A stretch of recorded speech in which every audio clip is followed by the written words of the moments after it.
CEO 리포트 2월 4주차. 안녕하세요. 웰스기업연구소 이수민 연구원입니다. 어느덧 봄이 다가오고 있는 것 같습니다. 날씨도 점점 따뜻해지고 있고 지나다니는 사람들의 옷차림을 보면 옷차림도 정말 가벼워지고 있습니다. 우리 중소기업들도 모든 규제와 코로나라는 무거운 옷을 벗어던질 수 있는 그런 희망찬 날이 하루빨리 다가왔으면 좋겠습니다. 네, 그럼 오늘 CEO 리포트 시작해 보겠습니다.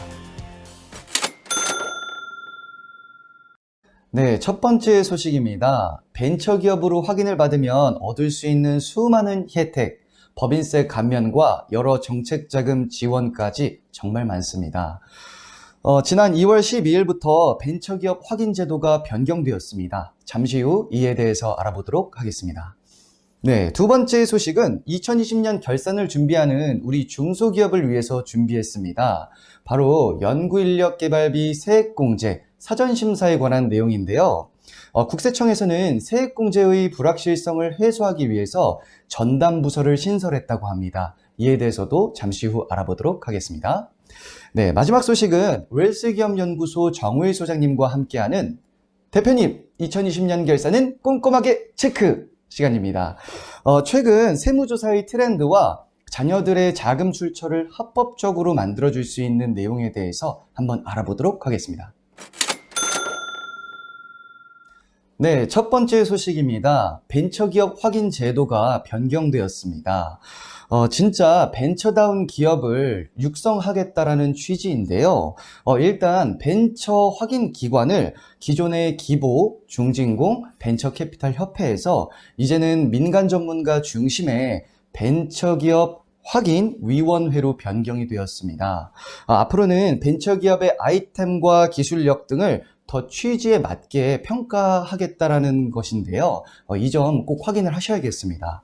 네, 그리고 벤처기업 인증 기간을 2년에서 3년으로 연장을 하였고요. 기존 기보 중진공 보증대출을 통한 벤처기업 확인 제도를 폐지하였습니다.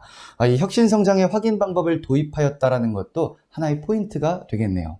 혹시 지금 벤처기업 확인을 좀 준비 중인 기업이 있으시다면 저희 웰스기업연구소에 상담을 받으실 수 있습니다. 네, 두 번째 소식입니다. 연구인력개발 세액공제, 세금을 줄일 수 있는 가장 강력한 공제 중에 하나죠. 그동안은 중소기업의 경우 최저한세도 적용받지 않아서 신청 기업과 과세청 사이에서 주요 분쟁 사유 중 하나였는데요. 이를 보완하기 위해서 국세청은 2020년 사전심사 제도를 도입하였었습니다. 올해는 이에 더해서 지방청에 사전심사 전담팀까지 신설을 했는데요. 사전심사 업무를 실질적으로 더 강화하겠다는 겁니다. 혹시 검증이 좀 필요한 기업이시라면, 세액공제가 좀 불안한 기업이시라면, 혹은 세액공제 금액이 좀 큰 기업이시라면 이번에 꼭 사전심사 제도를 활용하시길 추천드립니다.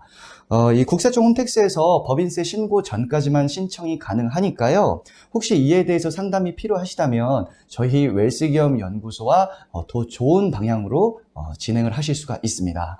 네, 그리고 마지막 소식입니다. 결산을 준비하고 있는 우리 중소기업을 위한 코너죠.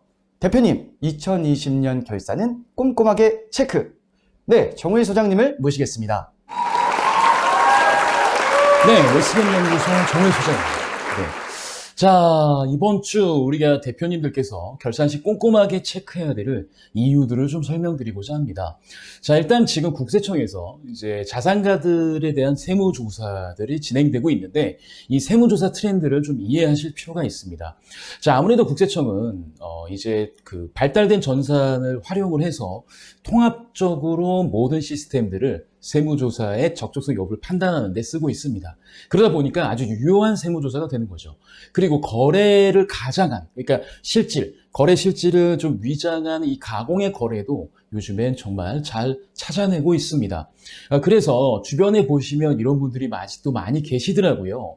네, 자녀한테 물려줄 거 난 다 물려줬다. 근데 그 물려주는 방식이 예를 들면 자녀 앞으로 페이퍼 컴퍼니를 만들어 놓고 그 다음에 정당한 거래를 일으키면 되는데 약간 비정상적인 거래를 일으키고 그 다음에 그 거래를 통해서 자녀한테 그 법인을 통한 우회로 편법 증여를 하고, 그 다음에 또 자녀도 너무 어린 친구인데 뭐 예를 들어서 초고가 주택을 사고, 그 다음에 아주 초고가의 자동차를 모는 등 막 이런 눈에 보이는 이제 이런 편법 증여들 같은 건 다 이제 조사 대상이 됐고요. 그 다음에 또 하나 이제 문제가 되는 게, 이 사업을 하다 보면 이제 누락되는 것들이 좀 있죠. 뭐 매출이 누락되거나 아니면 뭐 설마 요즘에 이런 게 있겠냐마는 거짓으로 영수증을 발행을 해서 뭐 현금을 또 뒤로 마련하거나 뭐 이런 것들이 있게 되는데, 이런 게 좀 출처가 불분명한 자산으로 무언가를 취득하게 되면 또 역시 문제가 됩니다. 게다가 아마 많이들 하시는 건데 유튜브 조회하다 보면 이런 것들이 많이 있더라고요. 뭐 어떤 것들이 있냐면, 차용증만 잘 쓰면 세금을 내지 않는다. 아유, 다 거짓말입니다. 일단 국세청에서는 특수관계자인 부모와 자식 간의 금전 소비대차 계약을 인정하지 않습니다. 그리고 다 사실관계를 확인하죠. 그럼 만약에 차용증을 썼다고 한다면 차용증을 쓸 수밖에 없는 불가피한 이유들, 그 다음에 그 차용증에 대한 대가, 그 이자들이 어떻게 지급이 됐고, 그 다음에 이게 언제 완료가 되었는지, 이걸 전부 다 끝까지 소명을 해야 되기 때문에 좀 제가 보기에는 옛날 방식대로, 뭐 아니면 부동산 업자들이 말씀하신 뭐 그런 방식, 아니면 예전에 옛 어르신들이 했던 방식, 그냥 뭐 차용증 쓰면 돼, 이거 못하러 세금 신고해, 그냥 주면 되는데, 뭐 이런 방식들은 그렇게 좋지 않다라고 좀 말씀드리고 싶습니다. 예를 들어서 부담부 증여는 이제 채무도 같이 이전하는 증여인데, 이 부담부 증여를 하셨다고 한다면 이 이자라든가 대출 상환은 누가 있는지를 국세청에 체크를 하고요. 그 다음에 임대보증금을 끼고, 역시 이것도 부담부 중에 하나인데, 갔을 때는 그 임대보증금 채무를 누가 상환했는지도 끝까지 검증 대상이니까, 사실은 우리가 예전에 알고 있던 방식은 지금 같은 5G 시대에는 통하지 않는다. 그리고 국세청, 과세관청에서 우리의 모든 캐시플로우라든가 현금이 이전되는 것들을 이제 파악하고 들어오기 때문에, 사전에는 이걸 한번 해볼까? 이래서 조사를 해볼까라는 개념이었다면, 지금 눈에 띄어서 축적된, 즉 AI나 딥러닝 시스템으로 축적된 증빙이 상당히 많기 때문에 이제 뭐 발뺌할 수도 없는 상황이다라고 보시면 됩니다. 그래서 이렇게 위험하게 과거에 좀 악습에 사로잡혀서 자녀에게 뭔가 편법적인 증여를 하시는 것보다는, 자, 비상장 기업을 갖고 계신다고 한다면 자녀에게 합법적인 자금 출처를 마련해 줄 수 있는 게 있습니다. 그래서 2020년 결산을 꼼꼼하게 체크를 하셔야 되는데요. 자, 그 이유는 바로 주식을 증여하시면 됩니다. 자, 주식을 증여하시게 되면 자녀가 가는 주식 지분만큼 배당을 할 수가 있겠죠. 자, 배당을 하게 된다고 한다면 배당금을 받은 자녀는 바로 합법적인 자금 출처가 생기게 됩니다. 배당의 가장 큰 장점은 뭐냐? 일을 하지 않아도, 그리고 우리 아이가 굳이 한국에 있지 않아도, 해외 유학을 하더라도 그 어떠한 이유와 상관없이 주주만 적법하게 되어 있다라고 한다면 그 배당금은 충분한 자금 출처로 인정받으실 수가 있습니다. 그래서 제안드립니다. 자, 지금까지 초과 배당 작년까지 됐기 때문에 자녀에게 주식 조금만 주고 배당을 많이 해줘야지, 이런 전략을 선택하셨다면 지금은 그 시대는 지났습니다. 지금은 주식을 어느 정도 충분히 주시고, 그리고 이제 주기적으로 배당 정책을 통해서 자녀의 자금 출처를 만드시는 게 정말 중요하지 않을까 싶습니다. 그럼 얼마만큼 증여해야 될까요? 그거를 알기 위해서 바로 2020년 결산을 꼼꼼하게 체크하셔야 된다는 얘기입니다. 자, 예를 들어서 코로나 때문에 작년 2020년에 좀 순이익이 줄었다고 가정을 해보겠습니다. 자, 그러면 2020년 순이익이 반영된 주식 가격이 오히려 필요하겠죠. 그렇다고 한다면 2021년 1월 1일 혹은 2일자로 증여를 하시는 게 좀 현명하겠죠. 그런데 코로나19에도 불구하고 2020년 장사가 잘 됐다, 순이익이 오히려 늘었다고 한다면 2020년 순이익은 좀 제외하는 게 낫겠죠.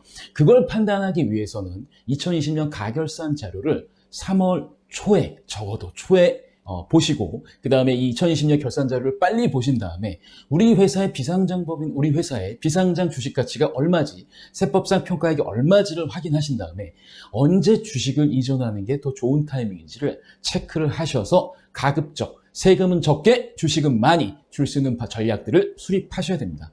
이걸 판단하기 위해서는 당연하게도 먼저 재무제표를 보고 의사결정을 내리시는 게 중요하겠죠.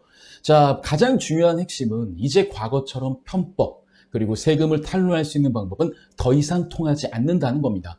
브레이도 전산의 발전과 그 다음에 우리가 모든 예를 들어서 금융거래를 하는 시스템들이 다 한눈에 알아보기 편하게 되어 있기 때문에 그렇게 된 것이겠죠. 그럼 이 시대에 맞춰서 세금을 어느 정도 내더라도 절세를 할 수 있는 방법들을 찾으셔야 합니다. 그 찾는 방법 중에 가장 좋은 방법은 황금알을 낳는 법인의 주식, 즉 배당이라는 황금알을 낳는 법인의 주식을 어느 정도 자녀에게 세금을 부담하고라도 주시는 게 훨씬 더 경제적으로, 세금적으로 이익이기 때문에 이렇게 말씀드립니다.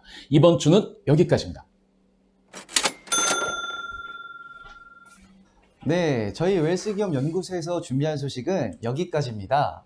다음 주에는 더 좋은 내용을 가지고 찾아뵙도록 약속드리면서 벤처 인증이나 연구소 설립, 연구인력 개발비 세액공제, 그리고 결산 과정까지 전문가의 도움이 좀 필요로 하시다면, 혹은 세액공제를 좀 확인하지 못해서 세액을 더 납부하신 경우가 있다면 언제든지 저희 웰스기업 연구소의 상담을 통해서 더 좋은 결과를 만드실 수 있습니다. 좋아요와 구독 잊지 말아주세요.